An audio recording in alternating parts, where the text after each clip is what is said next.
সত্যি সত্যি মাইরা, এই জন্যে বললাম, মানে আমার কথাটাই আমি বলছি। আমার বাবা যদি দেখতে পারে যে টিভির সামনে আমি মালা হাতে করে নিয়ে আছি, একদম অবস্থা খারাপ করে দেয়। হয় টিভি দেখ, নয় মালা কর। সত্যি তাই। মালাটা করার নিয়মটা কেমন? ওই গুনে গুনে লক্ষ্য, এটা গুণের লক্ষ্য নয়।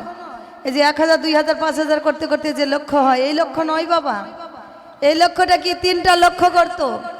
3 লক্ষ্য যেদিন আমাদের 1 লক্ষ্য হবে, তাহলে 3টা লক্ষ্য কি জেনে রাখুন মায়েরা। আপনারা হয়তো জানেন, তারপরেও আরেকবার বলে রাখি। 3টা লক্ষ্য কি? 3টা লক্ষ্য হলো এই যে 2টি নয়ন, 2 লক্ষ্য। দেখবেন যেটা খারাপ জায়গা, মানে মন্দ জায়গা, যেখানে দেখতে চাইবো না, নয়নটা সেখানেই চলে যায়। আর যখন নয়ন চলে যায়, তার সঙ্গে পিছনে পিছনে আরেকজন যায়। সেটা কে? বাহ, রাধে রাধে। এই মন। এই জন্য মহাজন লীলার এক প্রান্তে দাঁড়িয়ে বলছে, গো 3টা লক্ষ্যই গুনে গুনে লক্ষ্য নয়, 1 লক্ষ 2 লক্ষ এটা নয়। 2টি নয়ন 2 লক্ষ, আর মন 1 লক্ষ।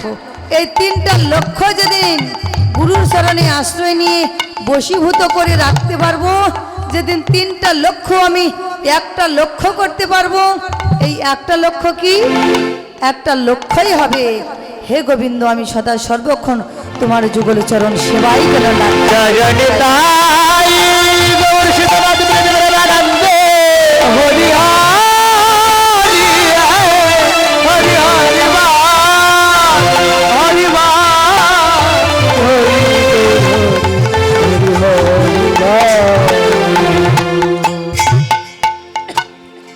এই লক্ষ্য যেদিন আমাদের ঠিক হবে মা, সেদিন তো আমরা গোবিন্দের চরণ লাভ করতে পারব। মনে রাখতে হবে, দেহ মন প্রাণ জীবন যৌবন যেদিন বশীভূত করতে পারো, এমনি এমনি তার হবে না বাবা।